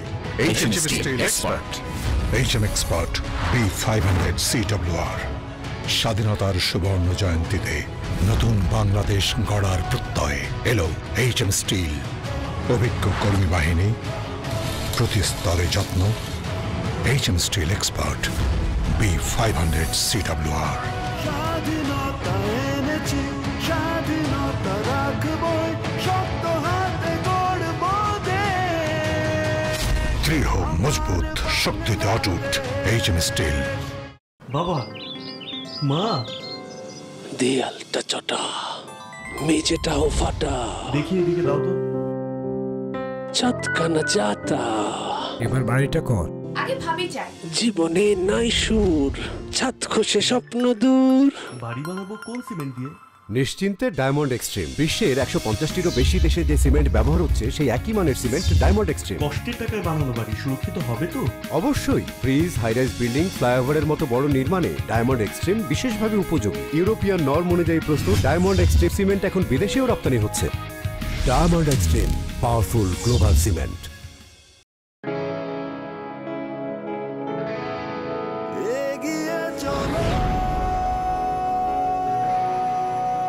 পাল্টে যাচ্ছে প্রতিদিন, জলে কিংবা স্থলে, প্রবল সম্ভাবনায়, ঊর্ধ্বপানে, নির্ভাবনায়। সেই সম্ভাবনাকে শক্তিশালী করতে, দীর্ঘস্থায়িত্ব নিশ্চিত করতে, নিরাপত্তার প্রতিশ্রুতি। HM Steel Expert। HM Expert B500 CWR। স্বাধীনতার সুবর্ণ জয়ন্তীতে নতুন বাংলাদেশ গড়ার প্রত্যয় এলো HM স্টিল। অভিজ্ঞ কর্মী বাহিনী, প্রতি স্তরে যত্ন। HM Steel Expert B500 CWR। স্বাধীনতা এনেছি, স্বাধীনতা রাখবই, শক্ত হাতে গড়ব দেশ। দৃঢ়, মজবুত, শক্তিতে অটুট। HM steel. বাবা, মা, দেয়ালটা চটা, মেঝেটাও ফাটা, দেখি এদিকে দাও তো। ছাদখানা যাতা, এবার বাড়িটা কর। আগে ভাবি যাই। জীবনে নাই সুর, ছাদ খসে স্বপ্ন দূর। বাড়ি বানাবো কোন সিমেন্ট দিয়ে? নিশ্চিন্তে ডায়মন্ড এক্সট্রিম। বিশ্বের 150টিরও বেশি দেশে যে সিমেন্ট ব্যবহার হচ্ছে সেই একই মানের সিমেন্ট ডায়মন্ড এক্সট্রিম। কষ্টের টাকায় বানানো বাড়ি সুরক্ষিত হবে তো? অবশ্যই। ব্রিজ, হাইরাইজ বিল্ডিং, ফ্লাইওভারের মতো বড় নির্মাণে ডায়মন্ড এক্সট্রিম বিশেষভাবে উপযোগী। ইউরোপিয়ান নর্ম অনুযায়ী প্রস্তুত ডায়মন্ড এক্সট্রিম সিমেন্ট এখন বিদেশেও রপ্তানি হচ্ছে। Diamond extreme, powerful global cement. আমি একটু জানতে চাই শিক্ষানীতি কেমন শিক্ষানীতি হওয়া উচিত বলে আপনি মনে করেন স্যার, একটু যদি বলতেন। শিক্ষানীতি হতে হলে আমাদের যে নীতি, প্রথম হচ্ছে নীতি। নীতি মানে নিয়ম কানুন। এখন আমরা কোন নীতিতে বিশ্বাসী? আমরা ইহজীবনে বিশ্বাসী নাকি একসঙ্গে আমরা পরজীবনেও বিশ্বাসী? সুতরাং আমাদের এমন শিক্ষানীতি হতে হবে যে শিক্ষানীতি আমাকে দুইটাকে কম্বিনেশন করবে। আমাদের যদি কম্বিনেশনবিহীন হয় তাহলে আমাদের এখানে আগাছা পয়দা হবে। কিন্তু পূর্বে যে শিক্ষানীতি ছিল, পূর্বে যে সমাজ ব্যবস্থা ছিল আমাদের, সেখানে আমাদের পরিবারের যে বিশেষ করে বুড়া মানুষগুলো, ফাদার, মাদার, দাদা, দাদি, নানা, নানি, সবাইকে নিয়ে আমরা থাকতাম। আমাদেরকে বলা হতো এদেরকে সেবা করলে আপনি পুণ্য পাবেন। যার কারণে আমরা ফাদার মাদার বুড়া হলে আমাদের সময় দিয়ে তাদেরকে শ্রম দিয়ে কাজ করি। কিন্তু ইদানিং সেটা করা হয় না, বৃদ্ধাশ্রম পাঠাই দেওয়া হয়। আধুনিক শিক্ষায় শিক্ষিত হয়ে ফাদার মাদারকে আর সম্মান দেয় না, তারা তাদেরকে দেখেই না, তারা রাস্তায় ফেলে দিয়ে আসে। কারণ কি? আমাদের যে নীতি, ধর্মীয় নীতি, তার সাথে সামঞ্জস্যবিহীন হওয়ার কারণে আমরা এখন পরিবার ভেঙে যাচ্ছে আমাদের। যেমন পরিবার ভেঙে গেছে, ইউরোপ আমেরিকাতে পরিবার আগে ভেঙেছে। আমি একটা কথা বলি, আমি 1989 সালে লন্ডন গেলাম আমার গবেষণার কাজে। আমি যে গবেষণার কাজ করতাম হার্টফোর্ডশায়ারে, বিশেষ করে কেমব্রিজশায়ারে। সেখানে আমার সুপারভাইজার বললেন যে, professor Azadi, I will not be available for 2 days. And why? I am going to my son's marriage ceremony. And you are lucky. You are arranging your son. No, I am not arranging. He has arranged everything. I am lucky that he invited me. আমি lucky যে আমাকে invite করছে, আমি দিন থাকবো, hotel চলে আসবো। কিন্তু আমাদের এখানে চিন্তা করা যায়, ফাদার মাদারকে ইনভাইট করবে, সে বিয়েতে আবার চলে আসবে, তার মানে ওদের পরিবার নেই। তো পরিবারের বন্ধনটা আসছে কোত্থেকে? ধর্ম থেকে আসছে। ধর্ম আপনাকে বলছে যে আপনার ফাদার মাদারকে যদি সেবা করেন, তাকে যদি উহু বলে শব্দ করে তাকে বৃদ্ধ বয়সে আবাস না করেন, তাহলে আপনি স্বর্গে যাবেন। তাহলে আমাকে স্বর্গের চিন্তা করতে হচ্ছে। এখন যারা ধর্ম বিবর্জিত লেখাপড়া করে, যারা এথিস্ট বা নাস্তিক, আমাদের এখানে মনে করেন তসলিমা নাসরিন নাস্তিক, সে ওখানে ইন্ডিয়াতে আছে। তো নাস্তিক যারা আছে তাদের কথা বাদ দিলাম, যারা আস্তিক, তারা আস্তিকও না নাস্তিকও না, এমন একটা শিক্ষা ব্যবস্থা আমরা জড়িয়ে যাচ্ছি, আমরা ধর্মকে মূল্য দিতে পারতেছি না, শিক্ষাকেও মূল্য দিতে পারতেছি না। তো এমন শিক্ষা নিতে হতে হবে যার সাথে আমার নারীর সম্পর্ক থাকবে, আমার জন্মের সম্পর্ক থাকবে। আজকে আমরা বিশেষ করে শিক্ষানীতির আরেকটা দিক হলো যে আমাদের বাজেটটা কিন্তু খুব ন্যূনতম বাজেট দেওয়া হয়। যেমন আমাদের এখানে ইউনেস্কো বলছে যে 4 to 6% জিডিপি দিতে হবে, কিন্তু আমাদের এখানে আছে 1.81%। এবং সেখানে যদি একটা জাতীয় বাজেটের যদি আপনি 25% এবং জাতীয় আয়ের 8% আমাদের এখানে বরাদ্দ নাই। এটা যদি বরাদ্দ থাকতো তাহলে আমাদের যে সমস্ত দরকার শিক্ষা উপকরণ, শিক্ষার ম্যানেজমেন্ট ইত্যাদি নীতিগতভাবে আমরা কিনতে পারতাম বা আমরা পেতাম। যেমন প্রাইমারি স্কুলগুলোতে ছেলে ঝরে যাচ্ছে, মানে গরিব মানুষেরা পড়তে পারতেছে না, এমন বইয়ের লোড দেওয়া হয়, শিক্ষক না থাকলে সে আর বাসায় পড়তে পারতাম, ফাদার মাদার অশিক্ষিত, তাকে শেষ মেলে কর্মক্ষেত্রে নিয়ে আসতে হয় তাকে। তো সেই জন্য তারা আর পড়তে পারে না। তো শিক্ষার এখানে বৈষম্য রয়েছে। বৈষম্য বলে ছাত্র আন্দোলনের মাধ্যমে আজকে আমরা স্বাধীন হয়েছি, কিন্তু আমাদের শিক্ষার বৈষম্য কিন্তু এখন দূর হয় নাই। সুতরাং প্রাইমারি স্কুল, মাধ্যমিক লেভেল এবং হাই লেভেলও যেমন কোনো এর আগে যতগুলো বাজেট হয়েছে শিক্ষা ক্ষেত্রে কিন্তু সেই পরিমাণ যথেষ্ট বাজেট দেওয়া হয় না। দেশের মধ্যে আমাদের বাজেট সবচেয়ে সর্বনিম্ন। সুতরাং আমাদের কার্যকরও হয় না এবং শিক্ষাকে আমাদের মূল্যায়ন করা হচ্ছে না। সুতরাং শিক্ষা নিয়ে আপনার কি মনে হয় না যে বাজেটটাকে ইতিপূর্বে আমরা এটাও কি দেখিনি যে আসলে বাজেটটা যেই খাতে দেওয়া খুবই দরকার, আমি সেই খাতে না দিয়ে আমি অন্য খাতে দিয়েছি, কিন্তু মূল জায়গায় আমরা ফাউন্ডেশনটা ঠিক করতে পারি। জন কলেজে মনে করেন আমি জুলজির কথা বলি, সেখানে বিভিন্ন সেকশন রয়েছে, ইন্টার বিভাগ, বিএসসি বিভাগ, বিএসসি অনার্স 60 বছর, মাস্টার্স, সর্বশেষ শিক্ষক 6 জন, লাগবে মনে তার 20 জন। তাহলে 6 জন বাকি কভার করবে কেমনে? ছাত্ররাও কি শিখবে, এরাও কি শিখবে? শিক্ষক সারি শিক্ষক দেওয়া হয় না, শিক্ষক বছর পর বছর শিক্ষক শূন্যতা বিরাজ করছে। তো সেদিকে নজর দিতে হবে। আমার সাজেশন হলো কিছুদিন পর আমরা বাজেট ঘোষণা করবে সরকার, সেই জায়গায় আপনার একটা মেসেজ কি থাকবে সরকারের প্রতি, আসলে বাজেটটা কেমন হওয়া উচিত শিক্ষার জন্য? এটা মোটামুটিভাবে ইউনেস্কো সাজেশন দিয়েছে আমাদের 4 to 6% দেওয়ার জন্য। সেটা যদি আরো পারে বেশি দিবে না ওইভাবে দিবে। আর দ্বিতীয় কথা হলো মানুষ গড়ার কারখানায় যদি কারিগরগুলো যদি স্ট্রং না হয় তাহলে কিন্তু ভালো বিল্ডিং উঠবে না। যেমন আমাদের প্রাইমারি লেভেল কথা বলছিলাম কিছুক্ষণ আগে, প্রাইমারি লেভেল হলো আমাদের ফাউন্ডেশন, শিক্ষার ফাউন্ডেশন প্রাইমারি লেভেল, সেখান থেকে আমরা উচ্চতরে চলে যাই। এখন প্রাইমারি লেভেলে যদি গ্রামগঞ্জের স্কুলগুলো শহরের স্কুলগুলো, কিন্ডারগার্টেনগুলো কিন্তু আকাশ পাতাল তফাৎ। তাহলে আপনি এতগুলো রত্ন আমরা অযত্নে হারিয়ে ফেলতেছি শুধু ফাউন্ডেশন দেওয়ার কারণে, না দেওয়ার কারণে। এদের ফাউন্ডেশন যে একতলা বিল্ডিংয়ের দেন একতলাই উঠবে, আপনি 20 তলা বিল্ডিং দিলে 20 তলা উঠবে। তো প্রাইমারি স্কুলগুলো একতলার ফাউন্ডেশন দিতে পারতেছে না প্রাইমারি লেভেলে। আমি মনে করি বিসিএস যারা কোয়ালিফাই করে বাধ্যতামূলক তাদেরকে 1 বছর প্রাইমারি লেভেলে চাকরি করতে হবে, প্রথম নম্বর আমার কথা। এবং তাদেরকে পর্যাপ্ত বেতন দেওয়া হবে, থাকার আসার ব্যবস্থা করতে হবে। প্রাইমারি লেভেল তারা লেখাপড়া করাবে, 1 বছর চাকরি মাস্ট, তারপর তারা অন্য জবে ট্রান্সফার করবে। এই জায়গায় একটা ভালো একটা বাজেট থাকা দরকার, এই জায়গা দরকার। এবং যদি ভালো কারিগরের হাতে প্রাইমারি লেভেলের ছেলেরা পড়ে, তারা নিশ্চয়ই ভালো যত্ন পেয়ে তারা ভালো ব্রেনি হয়ে উঠবে, তারা ভালো কোয়ালিটি শিখবে, টেকনিক শিখবে। কিন্তু এখন যদি আপনি নিজে টেকনিক না জানেন, তাহলে একটা ছেলেকে টেকনিক কি শেখাবেন? যেখানে মনে করুন যে আমাদের ইংলিশ স্পিকিং আমাদের খুবই পুর, ইংলিশ ল্যাঙ্গুয়েজে আমরা লেখাপড়া করি মাস্টার্স পর্যন্ত, কিন্তু ইংলিশ ল্যাঙ্গুয়েজ দিয়ে তারা ওভারকাম করতে পারে না। অথচ একটা ছেলে বা মেয়ে যখন টার্কি যায় বা জাপান যায় বা জার্মানি যায়, সেই ল্যাঙ্গুয়েজে 6 মাস কোর্স করে, সেই ল্যাঙ্গুয়েজে তাকে থিসিস লিখতে হয়, সেই ল্যাঙ্গুয়েজে। তো 6 মাস কোর্স করে যদি ল্যাঙ্গুয়েজ থিসিস লেখা যায়, আর আমরা আজের দিকে ইংলিশ পড়ে ইংলিশে লিখতে পারি না, বলতে পারি না, তা আমার নিশ্চয়ই টেকনিক খারাপ আছে। তা আমাদের টেকনিক্যাল যারা টেকনিশিয়ান যারা শিখাচ্ছেন, কারিগর শিক্ষক, তার দুর্বলতা আছে। সুতরাং এখানে পরীক্ষিত শিক্ষক দিতে হবে।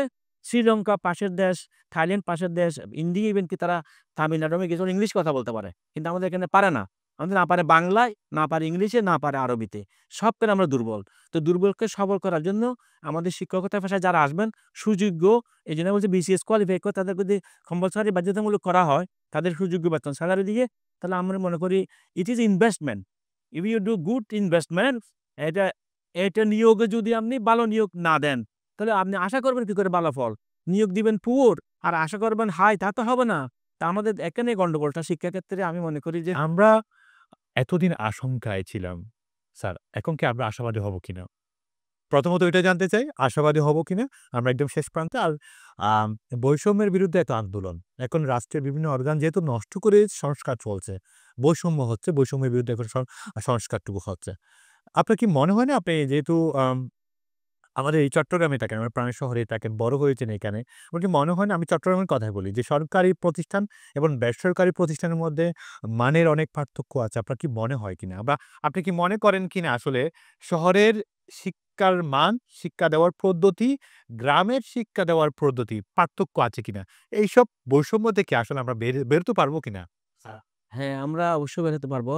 প্রফেসর ডক্টর ইউনূস যে কথাটা বলেন 3-0, উনি 3-0 থিওরি দিয়েছেন। এখানে হয়তো 8টা উনি নোবেল প্রাইজ পাবেন, not for Bangladesh, all over the world, যে no employment, no unemployment, no poverty, no carbon emission. এখন উনি বলছেন you should be job giver, not the job seeker. এখন ওনার যে পলিসি, ওনার যে পরিকল্পনা, আজকে সারা বিশ্ব সম্মানের লোক ওনাকে দেখলে সবাই দাঁড়িয়ে যায়। আমরা এমন একটা রাষ্ট্র উপদেষ্টা প্রধান পেয়েছি যাকে বিশ্ব সম্মান করে। এটা আমাদের সম্মান, আমরা গৌরবান্বিত। ছাত্রদের যে চয়েসটুকু ফার্স্ট ক্লাস ছিল, আপনাকে মনে হয় না? অবশ্যই অবশ্যই ওনার মতন একজন লোককে পাওয়া ভাগ্যের ব্যাপার। আমরা যদি ওনাকে না পেতাম, তাহলে আমরা স্বাধীনতা অর্জন করেও এটাকে ভোগ করতে পারতাম না। অল্প দিনের মধ্যে উনি যে পরিবর্তন আমাদের দেখিয়েছেন, বিশ্ববাসীর নজর কেড়েছেন, সেটা আমাদের জন্য একটা ইতিহাস হয়ে থাকবে। এটা আর কোনো রাষ্ট্রপ্রধান পেরেছেন কিনা আমার জানা নেই। এটা উনি একমাত্র, প্রফেসর ইউনূস। ওনার যে সহানুভূতি, ওনার যে সহমর্মিতা, ওনার যে হৃদয়, মানুষের জন্য কাঁদে। উনি সেদিন লেকচারে খেলে ফেলছেন অলরেডি। তেন আমি খুব অনুপ্রাণিত। আমি মনে করি যে এই যে বৈষম্যের কথা বলছেন, শিক্ষাক্ষেত্রে গ্রামে এবং শহরের মধ্যে বা বিভিন্ন স্কুলের লেভেলে বা সরকারি বেসরকারি মধ্যে এগুলো যদি উনি একটা থিম করে দেন, তারা এগুলো ফাইন্ড আউট করেন বৈষম্যটা কোথায় বিরাজমান, কেন হচ্ছে, সেটা পরামর্শ যদি দিতেন। হ্যাঁ, এখন পরামর্শ আপনার অভিজ্ঞতার আলোকে পরামর্শের মোতাবেক যে হয়, আমি প্রথমে বলছেন যে প্রাইমারি লেভেলে আমাদের সকল ইনস্টিটিউটগুলোকে জরিপ করে তাদের যারা লেখাপড়া করে, তাদের আমাদের সরকারের পক্ষ থেকে যারা গরিব মেধাবী, তাদের খরচ বহন করতে হবে। তাদের উপযুক্ত শিক্ষার জন্য উপযুক্ত কোয়ালিফাইড, এই যে বিশেষ কোয়ালিফাইড টিচার দিতে হবে। এবং সেখান থেকে তারা যারা শিক্ষক হবে, তাদেরকেও সেই কোয়ালিফিকেশন থাকতে হবে। যারা বর্তমান শিক্ষক আছেন, তাদেরকে ট্রেন্ড আপ করতে হবে। এবং ট্রেন্ড আপ করার জন্য যে বিসিএস কোয়ালিফাইড যে যারা টিচার যাবে, অথবা আপনার কি মনে হয় না একই শিক্ষককে একটু গ্রামে শহরে একটু ট্রান্সফার করলেও কিন্তু আপনার মূল্য বাড়বে না যদি না তাকে ট্রেন্ড আপ না হয়।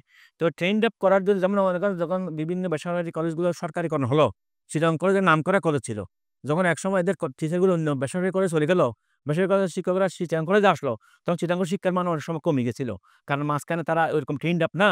সুতরাং before transfer they should be well train by the well train teacher.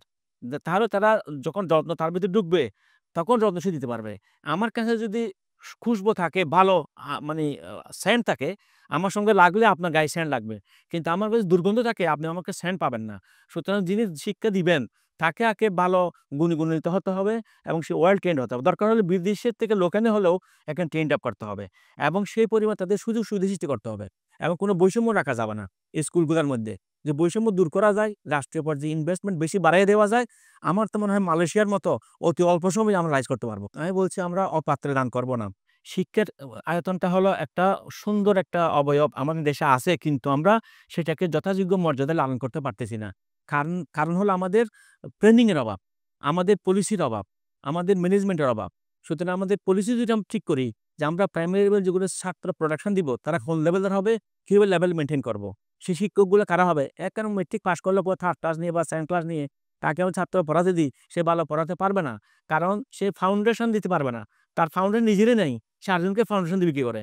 সেই জন্য বলছি প্রাইমারি লেভেলে খুবই নজর দিতে হবে, মাধ্যমিক লেভেলে খুবই নজর দিতে হবে।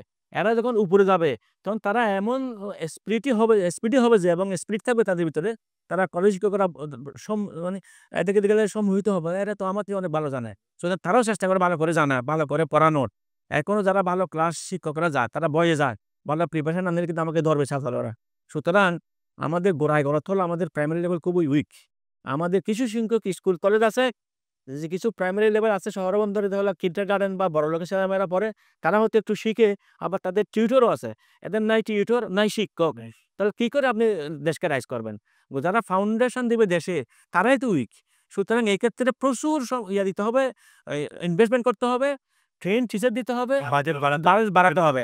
কারণ আমি এক কথায় বলতে পারি মালয়েশিয়ান যারা আছে, আমি যখন 1990 সালে স্কটল্যান্ড ছিলাম, তো মালয়েশিয়ার আমি একটু অসুস্থ লাগলো, মালয়েশিয়ার ছেলে জুমা আমাকে গাড়ি করে নিয়ে গেল তার মেডিকেল সেন্টারে। কেন তুমি গাড়ি কিনছো কখন? কেন আমাদের সরকার আসার আমাদের টাকা দিয়েছে গাড়ি কেনার জন্য। তাই নাকি? সরকার স্কলারশিপ দিছে, গাড়ি কেনার টাকা দিছে, খরচ দিছে সব, কিন্তু একটা কম্পালসারি লিখিত আছে এইগুলো ডিগ্রি নেওয়ার পরে দেশে গিয়ে চাকরি করতে হবে, কোথাও যেতে পারবো না আর। কিন্তু আমাদের ছেলেমেয়েরা যখন বাইরে যায়, কোনো মানে এখানে বন্ড সাইন দিয়ে যেতে হয় না, তারা বিদেশি ডিগ্রি করে ওখানে সার্ভিস দেয়, ওরা ভালো ভালো জিনিস উৎপাদন করে ওদের গবেষণা নিয়ে, আর আমরা এখানে জিরো হয়ে যাচ্ছি। সুতরাং জিরো ইমিশন, জিরো আনএমপ্লয়মেন্ট যে সিরিজ আছে, এখানে জিরো বিদেশে থাকার চেষ্টা করতে হবে। যারা যাচ্ছে ওরা সব দেশে ফিরে আসতে হবে, জ্ঞান আহরণ করে। ধন্যবাদ স্যার, আপনার থেকে আমরা অনেক জ্ঞান গর্ব কথা শুনেছি। আসলে রাষ্ট্রের অন্যতম গুরুত্বপূর্ণ খাত কিন্তু এই শিক্ষা খাত। আমরা জানি আপনি এই শিক্ষা নিয়ে গবেষণা করতে গিয়ে, পাশাপাশি হালদা নদী গবেষণা করতে গিয়ে নিজেকে অনেক ব্যস্ত রাখেন। সেই ব্যস্তম সময় থেকে এটিএন বাংলাকে সময় দিয়েছেন। এটিএন বাংলার পরিবারের পক্ষ থেকে আপনাকে অসংখ্য ধন্যবাদ স্যার। আপনাদেরকে অনেক ধন্যবাদ এই আমাকে বিশেষ করে কিছু প্রশ্ন করার জন্য, আমার জ্ঞানের পরিধি বাড়ানোর জন্য অসংখ্য ধন্যবাদ। সুপ্রিয় দর্শক, আপনারা সকলে জানেন এই চট্টল এক্সপ্রেসের মাধ্যমে আমরা আলোচনা করি চট্টগ্রামের উন্নয়ন সমস্যা এবং সম্ভাবনা নিয়ে। তার পাশাপাশি রাষ্ট্রের খুবই গুরুত্বপূর্ণ একটি খাত শিক্ষা খাত। আসলে এই শিক্ষা খাত নিয়ে অনেক আলোচনা, অনেক সমালোচনা। এই শিক্ষা খাত নিয়ে আজ আমরা ব্যাপক আলোচনা করেছি এবং অনেক সমালোচনা নিয়ে কথা বলেছি, শিক্ষা নীতি নিয়ে কথা বলেছি।